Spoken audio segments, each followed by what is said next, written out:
तो बहुत बार आपसी झगड़े और डिलेज देखने के बाद फाइनली पुष्पा 2 रिलीज हो गई, जिसकी मैं एंडिंग एक्सप्लेन करने वाला हूँ, इसलिए एक बड़ी वाली स्पॉइलर वार्निंग। तो पुष्पा 2 की शुरुआत हुई जापान की एक बंदरगाह से, जहाँ एक इंडियन कंटेनर से टनों के हिसाब से लाल चंदन बाहर निकली और उसी के साथ निकला एक मजदूर पुष्पराज। एंड आते ही जापानी लोगों के साथ मुक्कालात करने लगा। पर ये यहाँ क्या करने आया? अब देखो, ये जापान को जो लाल चंदन भेज रहा था तो उस माल का इसको पैसा नहीं मिला और वही वसूल करने ये जापानियों के पास चला आया। पर ये लड़ाई चल ही रही थी, तभी एक जापानी बुढ़ऊ ने पुष्पा के गोली मार दी, जिस वजह से वो समुद्र में गिर गया। इसके बाद फिल्म में इस सीन का जिक्र तक नहीं हुआ। तो क्या ये पुष्पा का कोई सपना था? चांसेस तो हैं, क्योंकि उसके पानी में गिरने के बाद उसको एक फ्लैशबैक आता है, जिसके बाद वो घबराकर नींद से उठता है। इसका मतलब ये सब उसका बस एक सपना था। दैट मीन्स वहाँ पर जो भी हुआ वो रियल था ही नहीं। हालांकि ये भी मुमकिन है कि ये जापान वाला सीन पुष्पा के थर्ड पार्ट का एक ग्लिम्स हो एंड इसके तीसरे पार्ट में ही हमें पता लगे कि जापानी उसे मार देंगे या वो समुद्र से बाहर निकलकर उनका काम निपटा देगा। ये देखने वाली बात होगी। फिलहाल हमें इतना पता है कि ये जापान वाला सीक्वेंस या तो बस पुष्पा का एक सपना था या फिर इसके तीसरे पार्ट की एक ग्लिम्स। इसके बाद अगर फहद फासिल के कैरेक्टर की बात करें तो वो सारा टाइम पुष्पा को पकड़ने का प्लान बनाता रहता है और अब इसके साथ मंगल शीनू भी मिला हुआ है। हालांकि बहुत ज्यादा कोशिशों के बाद भी ये पुष्पा का लाल चंदन पकड़ नहीं पाता।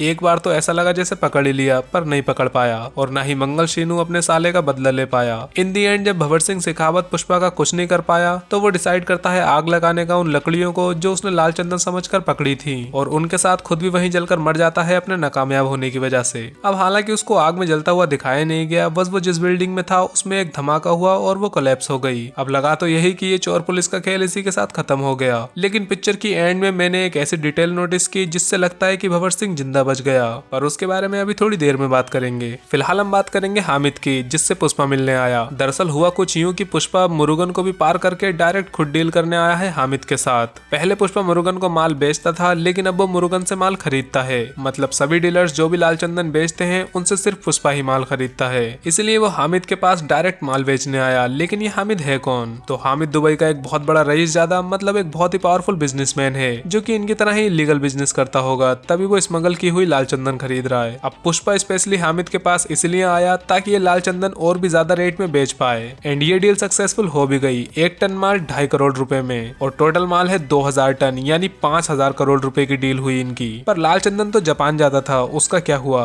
तो उसके बारे में कुछ एक्सप्लेन तो नहीं किया गया, बट मे भी ज्यादा कीमत की वजह से अब ये सारा माल पुष्पा हामिद को बेचेगा, ना कि जापान को। एंड पुष्पा को इतना सारा पैसा इसलिए चाहिए क्योंकि उसको अब सीएम की कुर्सी पर सिदप्पा को बिठाना है एंड ये वो इसलिए कर रहा है क्योंकि पिछले सीएम ने उसके साथ फोटो खींचने से मना कर दिया था, तो पुष्पा ने सरकार ही अपनी बना ली। खैर, इन सब के बाद पुष्पा की फैमिली पर आते हैं। वही उसके 2 बड़े भाई जिन्होंने पहली पिक्चर में बार बार उसे जलील किया, पर उनकी ये आदत अभी तक नहीं गई क्योंकि यहाँ भी वो इनको जलील ही कर रहे हैं। लेकिन हद तो तब हो गई जब मोहन को अपनी बेटी की इज्जत से ज्यादा इंपॉर्टेंट पुष्पा का बेइज्जत होना लगा। अब एक दिन उसकी बेटी यानी पुष्पा की भतीजी को कुछ गुंडे उठाकर ले गए, तो चला गया पुष्पा उसको बचाने और उन सभी गुंडों को मारकर उसे वापस ले आया। इसी इंसिडेंट के बाद मोहन को रियलाइज हुआ कि वो पुष्पा के साथ कितना गलत करता हुआ आया है, इसलिए वो माफी मांगने उसके घर गया और उन्हें शादी के लिए इनवाइट भी करके आया, जहाँ पर पुष्पा और उसकी फैमिली गए भी एंड पहली बार पूरा मुल्लेटी परिवार एक साथ आया। लेकिन वो साथ आकर भी साथ न रह पाए। क्यों? अभी बताऊंगा। पहले ये बता दूं कि पुष्पा ने अपनी भतीजी को बचाने के लिए जिन गुंडों को मारा वो कौन थे।